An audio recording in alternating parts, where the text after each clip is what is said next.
आप सबको जय मसीह की। आइए अपने आज की इस आराधना को शुरू करेंगे। अपने सरों को झुकाएं, प्रार्थना करें। महान जीवित सामर्थी परमेश्वर, इस जगत के सृष्टिकर्ता प्रभु, हम सबके बनाने वाले ईश्वर प्रभु, आपका हृदय से धन्यवाद अर्पित करते हैं आपकी तमाम आशीषों के लिए जो आपने हम सबके जीवनों में दी हैं। और विशेष रूप से प्रभु, आज के समय में जब हम वचन पर मनन चिंतन करते हैं, आपकी अगुवाई, आपकी सामर्थ्य, आपकी दया हमारे साथ निरंतर बनी रहे। सारा आदर महिमा आपको देते हैं। परिवारों को, कलीसिया को आपके हाथों में देते हैं। प्रभु परमेश्वर, अपनी अगुवाई, अपनी सामर्थ, अपनी सुरक्षा प्रत्येक पर रखें। और प्रभु, ये समय जो हम कलीसियाई रूप से एक साथ बिताते हैं कि रूहानी संगति हर शाम प्रभु परमेश्वर कलीसियाई रूप से कर सकें, उन्हें पाए प्रभु परमेश्वर कि आपके अनुग्रह में आज का ये समय हम आपके चरणों पर आपके वचन की परिपूर्णता में बिताने वाले हों। सारा आदर महिमा आपको देते हैं, मांगते प्रभु यीशु क्रिस्त के नाम से, आमीन।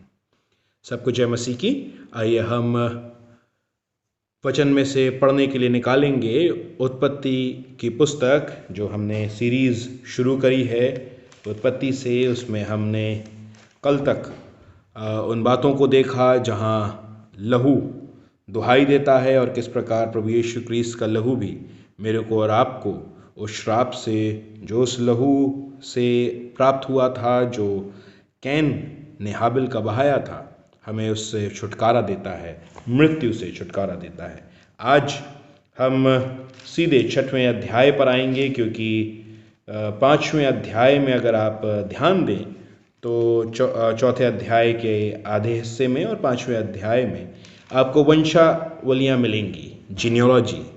और अगर एक विशेष बात वहाँ पर हम मिस ना करें तो हम देखेंगे कि 4थे अध्याय की 16वीं आयत से कैन की वंशावली है और उसके बाद 5वें अध्याय में आदम की वंशावली है।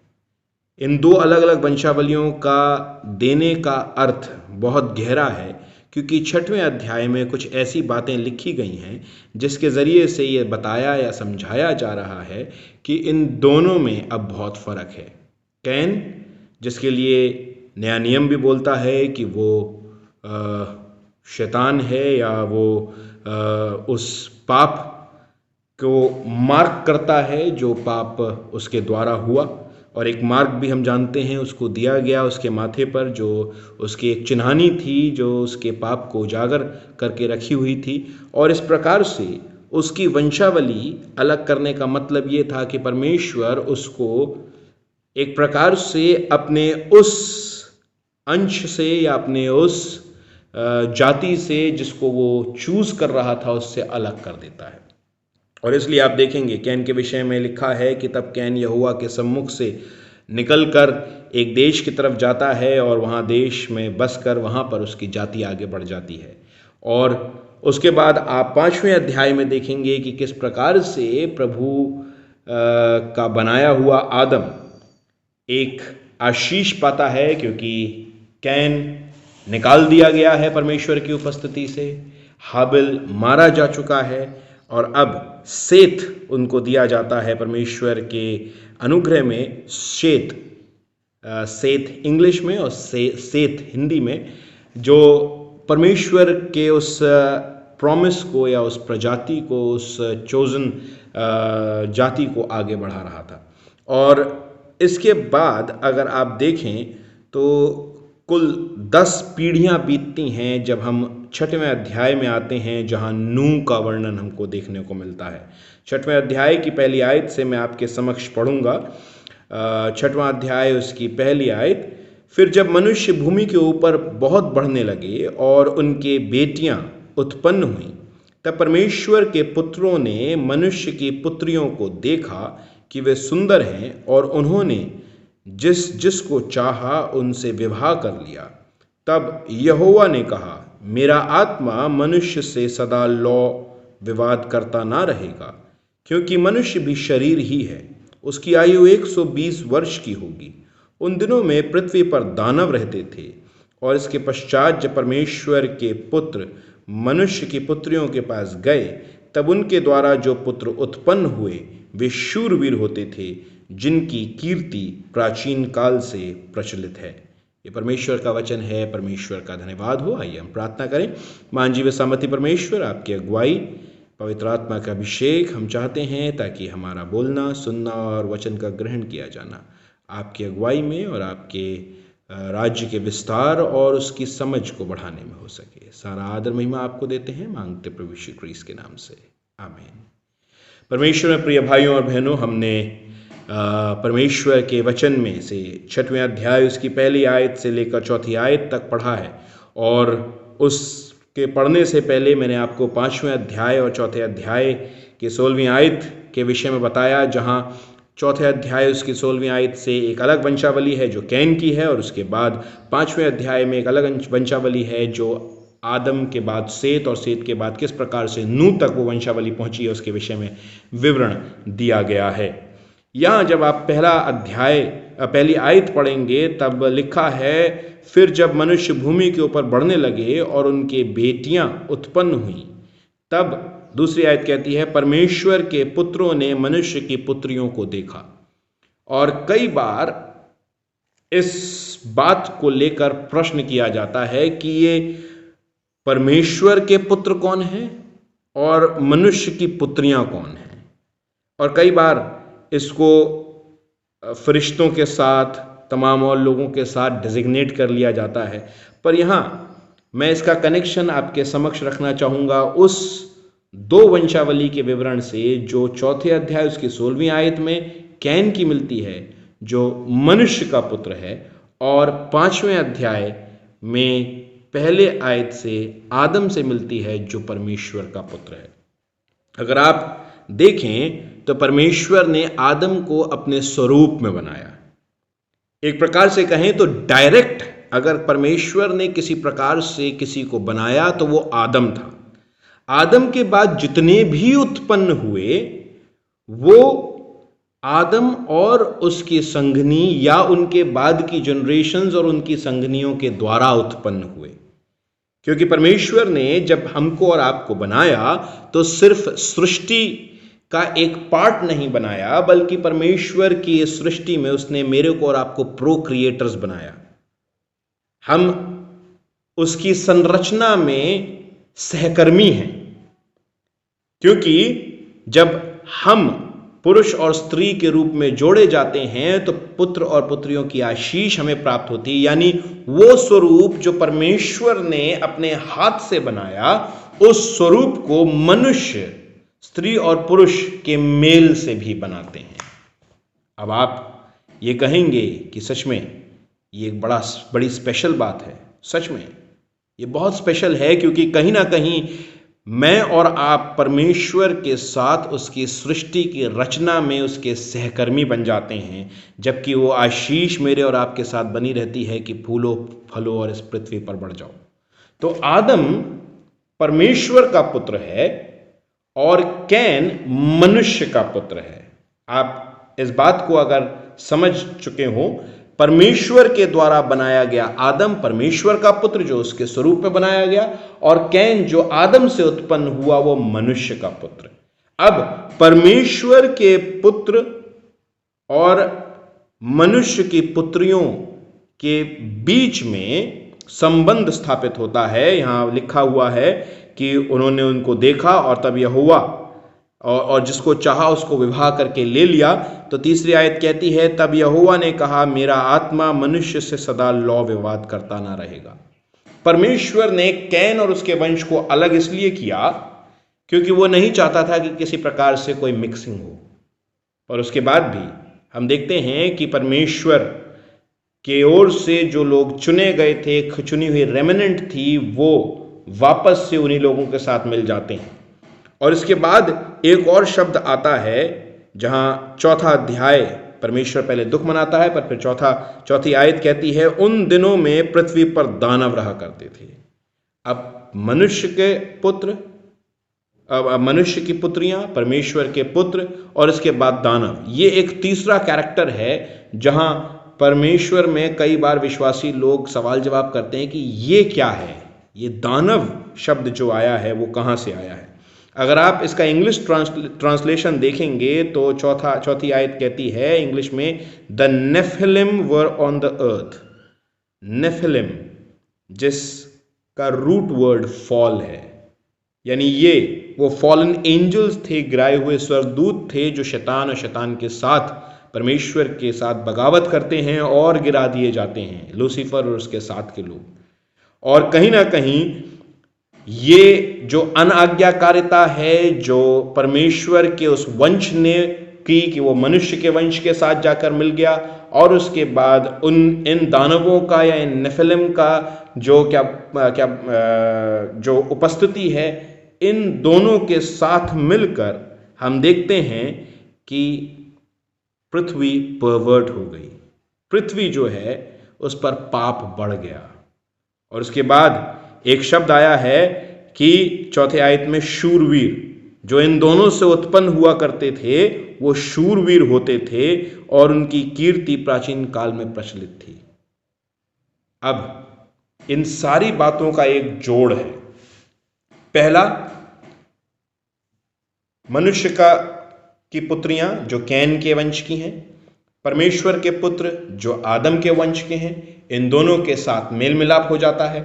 और उसके बाद दानव जो वहां रहा करते थे, जो शैतान और उसके स्वर्गदूतों की टोली है जो वहां पर रहती है, इन सब की मिक्सिंग में परमेश्वर की उपस्थिति मनुष्य जाति से अलग हो गई है।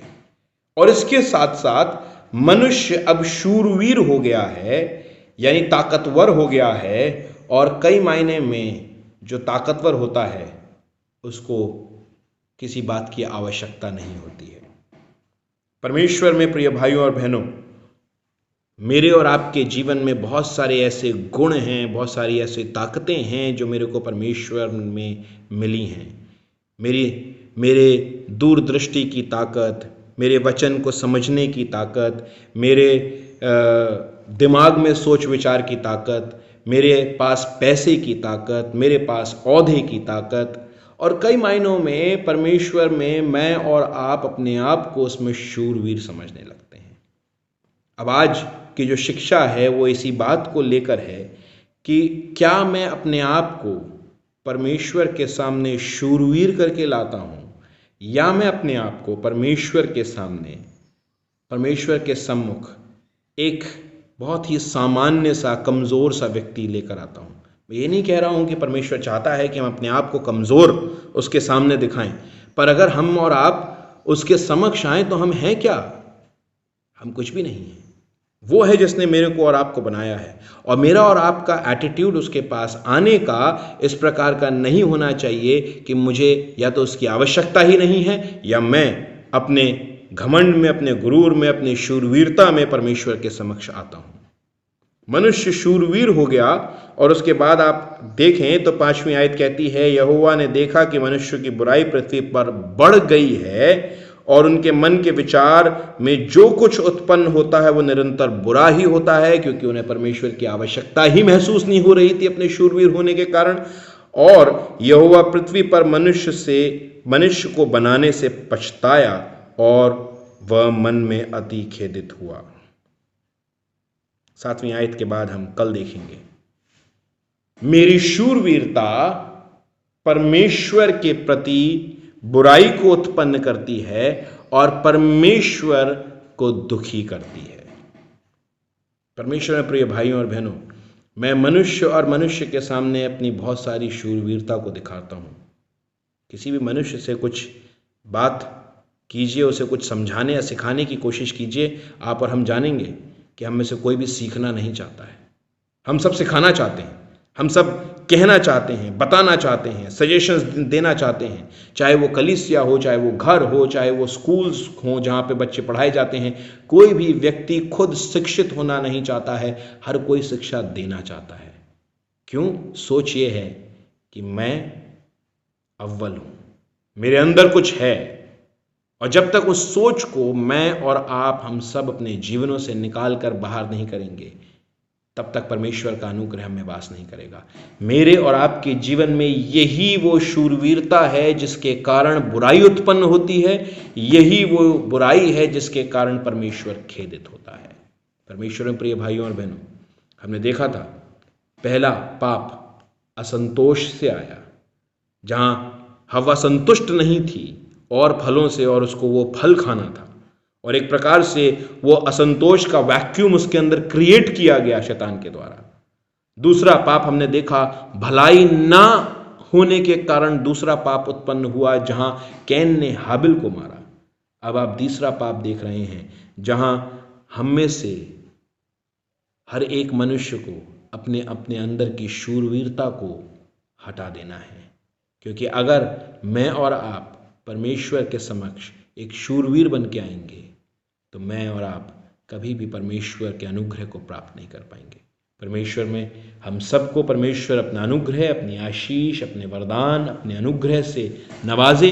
और हम इस बात की समझ रखें कि चाहे हम मनुष्य से मनुष्य संवाद कर रहे हों या मनुष्य से परमेश्वर संवाद कर रहे हों, हमारे लिए हमारी शूरवीरताएं, हमारी काबिलियतें, हमारी तमाम बातों को हमें एक तरफ रखना है और संवाद को करना है। क्योंकि कई बार मेरे वो बातें, मेरे वो औहदे, मेरे वो सब चीज़ें मेरे और आपके जीवन में मेरे ओरिजिनल सेल्फ को परमेश्वर के सामने नहीं लेकर आ पाते और इसलिए अनुग्रह मेरे को और आपको प्राप्त नहीं होता है। आइए हम प्रार्थना करें। महान जीव सामर्थ्य परमेश्वर, हृदय से आपका धन्यवाद अर्पित करते हैं प्रभु, आपकी तमाम आशीषों के लिए धन्यवाद अर्पित करते हैं, आपके अनुग्रह के लिए, आपकी दया के लिए और इस वचन के लिए जो प्रभु परमेश्वर आपके अनुग्रह से हमको प्राप्त हुआ है। प्रार्थना करते हैं प्रभु परमेश्वर, हम में से प्रत्येक प्रभु कभी भी अपने आप को ताकतवर ना समझें, बल्कि प्रभु परमेश्वर आपके सम्मुख एक कमज़ोर मनुष्य की नाई हमेशा आते रहें। क्योंकि प्रभु परमेश्वर मेरी ताकत मेरी खुद की नहीं बल्कि आपकी दी हुई है, और वो ताकत वो है जो आपने क्रूस पर उन पीड़ाओं को सहकर, क्रूस पर उन प्रभु परमेश्वर लहू को बहाकर, यातनाओं को सहकर मेरे और आपके लिए, हम सब के लिए दी है।